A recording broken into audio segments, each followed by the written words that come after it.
Bonjour à tous, très heureux de vous retrouver. L'ensemble des équipes de Puissance Télévisions vous souhaite une très belle année 2026. Et comme depuis 1 an et demi maintenant, on continue de vous faire vivre chaque semaine toute l'actualité de nos clubs et de nos sportifs locaux. Et on commence tout de suite avec du volley et un début d'année très compliqué pour le CVB 52. Le club Chaumontais lancé 2026 avec l'espoir de tourner la page d'une première partie de saison catastrophique, mais face à Saint-Nazaire, pourtant avant-dernier du championnat au coup d'envoi, les hommes de Silvano Prandi se sont complètement écroulés. Un match frustrant, plein de regrets, qui laisse le CVB dans le doute au moment d'aborder une période décisive. Résumé de la rencontre. En parlant un peu vulgairement, on est dans la merde. Il faut chercher les solutions très vite. Des mots forts, symbole d'une situation catastrophique. Parce qu'une nouvelle fois, le CVB s'est incliné, mais cette fois c'est différent. Une prestation pauvre, inquiétante face à l'avant-dernier du championnat, et désormais une réalité, la mission maintien est plus que jamais lancée. Pourtant, la soirée avait tout pour être parfaite. Chaumont recevait Saint-Nazaire pour ouvrir 2026, la première à domicile avec l'envie de repartir de l'avant. Après une première partie de saison à oublier, le début est équilibré, les deux équipes se jaugent, jouent simple et assure. Puis le CVB se dérègle, les automatismes disparaissent, les transmissions sont hésitantes et l'attaque peine à trouver des solutions face au bloc adverse. Saint-Nazaire joue propre, service précis, peu de fautes, un jeu patient et le trou se fait. Chaumont craque et laisse filer ce premier acte. C'est compliqué. Oui.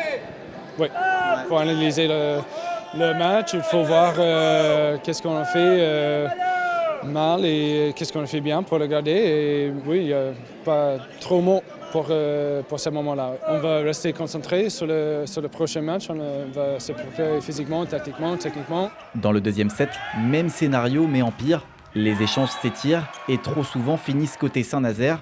Chaumont subit, réception instable, peu de variations offensives, difficulté à imposer le rythme. En face, tout paraît fluide, les attaquants frappent fort et chaque break fait mal. Saint-Nazaire joue libéré, parce que lui aussi joue gros au classement et ne laisse pas passer ce second set. Je dirais pas facile, mais je dirais une victoire propre. On a été propre, on a eu un plan de jeu, on l'a respecté et on a joué sans vraiment grosse pression. On était à l'aise tout le match, c'est bien pour le mental. Le CVB tient encore son set de la dernière chance, mais la réaction tarde. Chaumont essaye, change et tente des options, mais sans continuité. Quelques points arrachés, puis de nouveau des séquences perdues. Les visages se crispent, les épaules s'abaissent et Saint-Nazaire continue d'avancer avec un collectif plus serein et plus clair dans ses intentions. La fin est lourde, le match s'achève même sous les sifflets du public.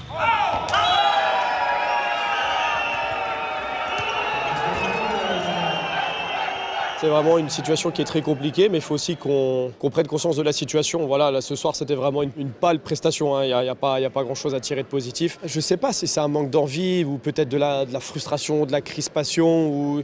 C'est difficile à expliquer. Il va falloir qu'on trouve tous ensemble les solutions pour se sortir de cette merde. Le CVB doit maintenant tourner la page très vite. Prochaine étape, la Coupe d'Europe avec la réception de Syros. Victoire impérative s'il y a encore l'ambition de poursuivre l'aventure européenne. Et évidemment, le résumé de la rencontre contre Syros demain soir sera bien entendu à retrouver sur Puissance Télévisions. On reste à Chaumont, mais on change totalement d'ambiance. Pour la première fois, le CAC Athlétisme organisait une course nature programmée juste avant le cross départemental. Une grande première marquée par la neige, le froid, les sentiers glissants, mais surtout une vraie envie de courir. Malgré les conditions difficiles, les participants étaient au rendez-vous avec beaucoup de sourires, un bel esprit sportif. Retour en images sur cette première édition.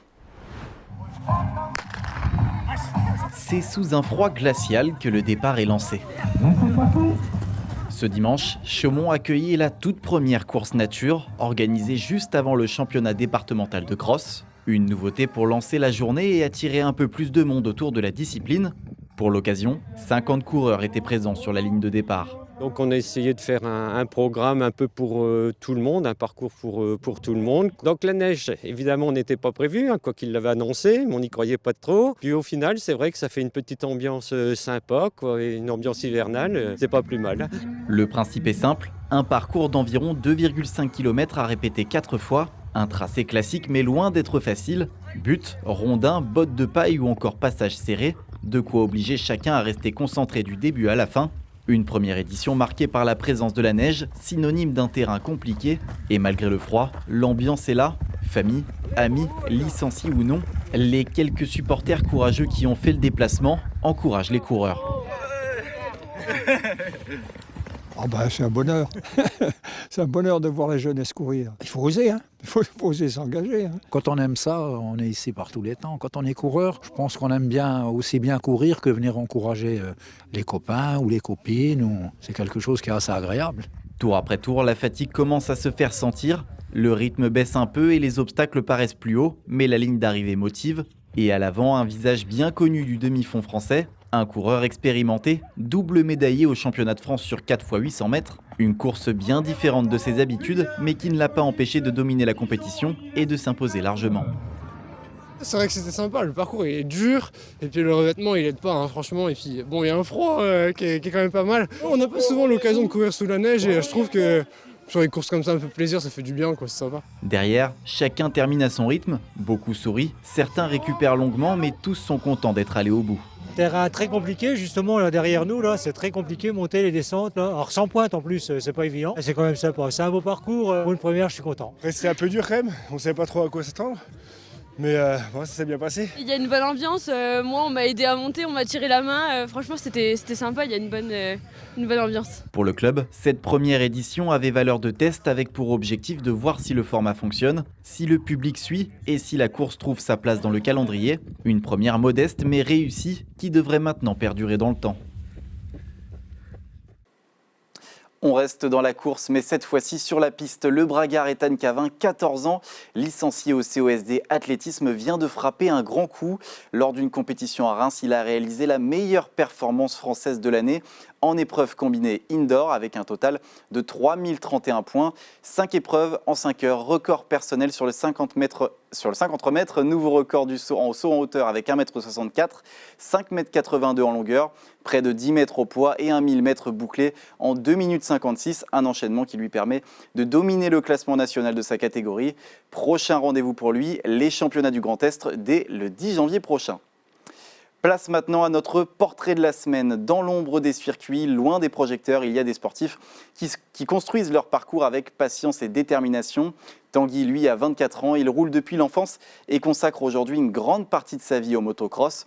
Entre entraînement, déplacement et choix financiers parfois lourds, il continue de se battre pour rester au plus haut niveau. Regardez. Dans cette chambre, quelques objets suffisent à le raconter. Ici, la moto occupe déjà une grande place. Casque posé, souvenirs de course, photos.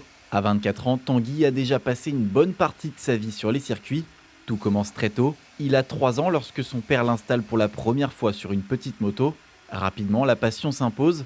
Il veut apprendre, progresser et aller toujours un peu plus loin. C'est parti comme ça, de père en fils. Et puis petit à petit, du coup, on a commencé par les compétitions régionales pour ensuite aller faire un peu de championnat de France, un petit peu de courses, un peu plus de grande renommée, que ce soit au niveau européen, des choses comme ça. Les saisons s'enchaînent, les kilomètres aussi, les trophées arrivent et les déplacements se multiplient.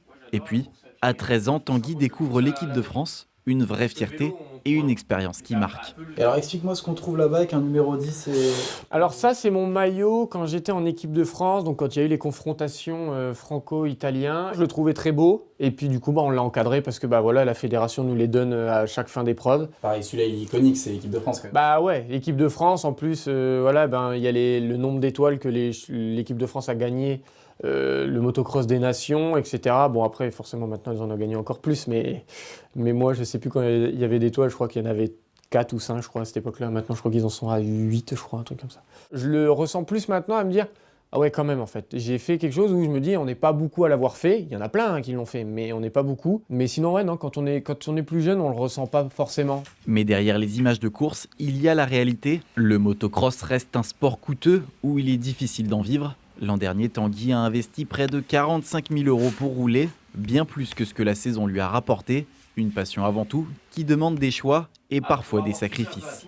Du coup, je disais semi-pro parce que on n'en gagne pas notre vie. Comme je disais tout à l'heure, je suis un pilote où je pense être capable de pouvoir être dans le top 10 national, élite. On se dit, je suis presque 10e dans les 10 de mon pays et j'ai aucune retombée, quoi. Mais pour tenir le rythme, la moto ne suffit pas. Alors Tanguy s'entraîne aussi à côté, course à pied, vélo, renforcement, un travail invisible mais essentiel pour rester performant.